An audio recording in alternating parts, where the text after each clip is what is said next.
Hey guys, welcome back. So as you guys saw from my latest video, I was privileged enough to receive from Fujifilm, the local rep in Michigan, Chris, the use of an X-H2.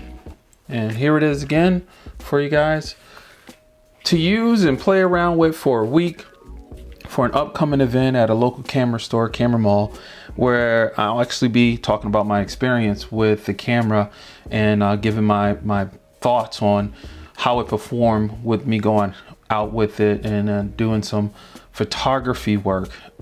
Video, I'm not normally a video shooter other than what you see me do here on YouTube. My goal is again to increase those video skills. I do have the X-H2S. I love it. I'm actually filming right now on that for this review, and I did receive my 18:120 power zoom. I was able to actually utilize that on the X-H2 for some low light photography. While we're talking about the lenses, I also played around with the 50 f1.0 for a photo shoot on location. I played around with the 50-140. I did a Little League game shoot. I did some video there. Unfortunately, I won't be able to show the images from that. I used the 16-55 red badge lens. I actually had a homecoming shoot, a 10-year-old birthday party, and I also shot a few images at the on location shoot with that lens as well. Wanted to give some variety and do as much as I can while I had the camera and before I have to return it. Again, full disclosure, I actually have an X-H2 on order. Hopefully I'll get it soon. The camera I'm using is pre-production, so that means I can't show the RAWs, but I can show the JPEGs, but I can give you my thoughts and opinions on how the camera performed and what I would use it for. Again, on the first video I did on this, which I released earlier this week, I plan to use the X-H2 as my heavy stills camera. I do love the fact that it has the video capabilities so that I can go straight to video and incorporate that in services that I can provide for my clients, as well as incorporate it when I'm using this for non-client work. I want to break this video up into some segments. I was planning on doing a number of videos and releasing them, but again, with the time that I had, and I did not realize a week was going to go by so fast, I want to do my best to use this camera how I would use it and how I plan to use my X-H2 when it comes on, and how I plan to use it in conjunction with the X-H2S, and give you guys some examples. So first things first, when I did do the Little League baseball game, again, I was shooting with the 50-140. Unfortunately, I cannot show those images, but I did do some video just to give it a test run. It was the original day I had it, so I can at least give you feedback on that. And I believe, in my opinion, this camera performed very well. I know a number of folks are going to say, hey, you got the S, why didn't you try the S or compare the S with the 2? And it's because I really literally got that camera that morning and went out to go shoot it. Again, because the cameras are on the same manufacturing line, if you want to say, they have the same chassis, as you guys can see. If I had my finger here covering over this space, you wouldn't know if this was an X-H2 or X-H2S. With that, the menus are pretty much the same.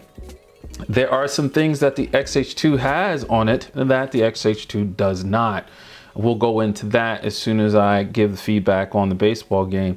It performed very well.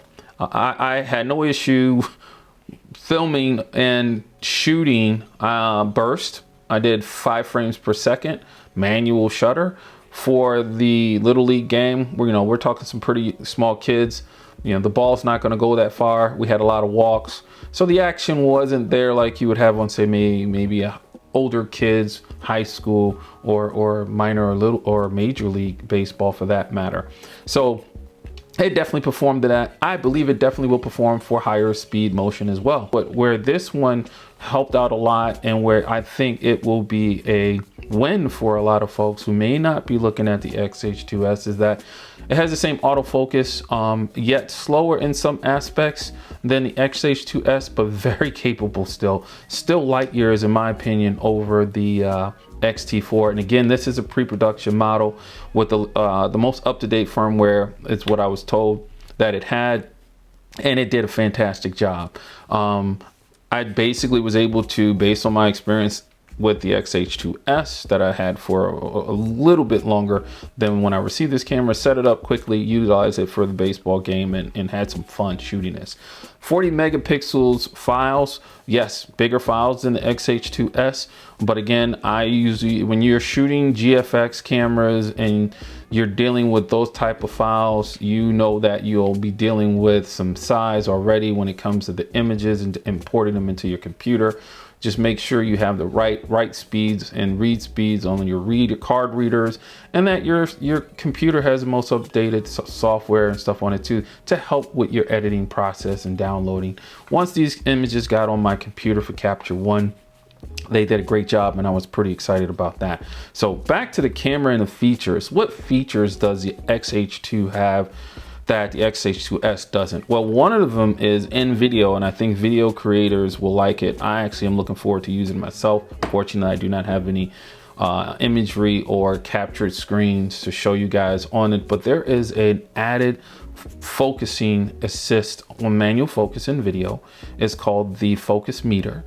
You probably, if you watched the 5 Fuji guys video, you saw a little shout out about it. It is very cool. It is something you definitely will get used to. If you're used to the peaking highlights coming up using the manual focus assist with a manual focus lens, maybe with the follow focus attached to it, you will have to used to not seeing the peaking highlights. But the cool part is you can actually choose the feature to have the focus meter only, or the focus meter with peak highlights, which is what I plan on using with that. The other thing is the digital zoom. This camera has 1x, 2x digital zoom that you can apply to zoom lenses when you're shooting with them, and I think that's great. I would actually love to see both those features added to the X-H2S if it can be. I was able to use the digital 2x zoom by accident with the 50-140 when I was shooting a baseball game, and quickly realized what it was and was able to turn it off and keep on going. With that, what else did I use the X-H2 for? Again, I went ahead and did some video. I went to the festival here, the Renaissance Festival, took a lot of images, which you'll start seeing coming across the screen. I took some video, as I said. I was going to try to make full use of the camera. Again, it's pre-production, and see what it was like. I have 8K video that I will run across the screen as I'm talking. I have 6K video. I have 4K at HQ, which is 6K video down sampled to 4K. And I have the 4K normal video, which is generally what I'm probably going to shoot this camera in. Yeah, it's nice to have the higher levels of performance on the video for this camera. And again, what that gives you, just like the 40 megapixels on the camera, is the ability to crop in and have that detail. Definitely gives you a lot of flexibility. And when it comes to video, that means you can also maybe add some movement in your video where you really didn't have any, because you can zoom into that video and still keep that detail. As you guys see the videos, and we'll have that come across, after you see the videos come across, you'll see the quality is there. I shot it in a Turner so that I wouldn't have to do a whole lot of editing. I think it did a great job. The videos application on the X-H2 is a plus in my opinion, because I'm primarily using it for stills, and that's what I'd be using it for when I get mines, is again a lot of heavy stills work. So the images, I think, were as you see them come off, this camera is 40 megapixels, so it's getting stellar images. I'm pretty excited about this camera and the megapixels that's on it and what it allows me to do. Again, you need to prepare for the fact that you're going to have to deal with bigger file sizes. So I did switch this as quickly as I could to uncompress, off uncompress, excuse me, to compress lossless, so I can save on file size. I suggest you do that. When it came to the next thing I did, which is the on location shoot with the 2 models, I decided to do high key with the male model. Really love those images, really love how the camera performed. You'll see some images come across the screen now for that. And I think it did a fantastic job. I switched between the 50mm lens when I started off with the images with the male model to the 16 to 55. Again, you're shooting flash, you're controlling your light. And I wanted to shoot with no flash as well, and that's what you see on the latter images as they come across the screen. And I was able to manipulate the images, again, pre-production, but I was still able to manipulate the raw images and get some pretty good JPEGs as well. So I'm really excited again for what this camera is doing and what it's doing with that 40 megapixel sensor. And as the images go across, you guys again see them. You make your decisions on how you felt the camera did. I am not a pixel peeper. I just go out and shoot. So with that, I'm happy about the battery and how it uses. It definitely performs better, in my opinion, than it did in the X-T4. When it comes to low light, so we'll go to that next. I'll put some pictures up. I managed to shoot hula hoop type artist with hula hoops that lit up in a dark scene, lights, trails, light movement. So I shot with the X-H2 with the 18 to 120 because I got it literally yesterday. Shot with it and was able to have fun with it. I think you guys, you tell me as these pictures are coming across what you think. At one point, without even really having a chance to read the manual and play with this lens that I'm filming on right now on the X-H2S, I was able to use the zoom features to zoom in while the artist was performing and get movement with the light as well, the lights from the hula hoops and so forth. And I think it was really cool. I know this may not be the low light example you guys are looking for, but again, time was limited. But from what I can do or did with these images, I know this camera, especially with the right lens on it, and I mean as far as a fast aperture, it is going to do great. So that is a quick, and unfortunate, had to be quick, overview of my use of this camera for the past week and doing photography for what I do. I would definitely like to see the focus meter and the digital zoom appear on the X-H2S on a firmware update. I think that would be fantastic. And my final conclusion, and nobody's really talked about this, I would love to see the sensor on the X-H2 show up on an X100 series camera. Monochrome. Yep, monochrome. I'd be all over that.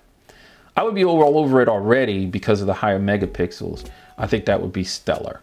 So with that, you guys let me know what you think of the images. Put it in the comments. Overall, my final conclusion, if you haven't figured out, is that yeah, I think they did a fantastic job on this camera, just like they did on the X-H2S. And I'm pretty excited to have had the honor or privilege to test out a production model, and they're looking forward to getting my copy, my actual full production copy, when it does come. So enjoy the rest of your day. Appreciate it, guys. And then too, let me know what you think about the lens here, the 18 to 120, how you think it did capturing the video here for this review. Talk to you guys. See you on the next one.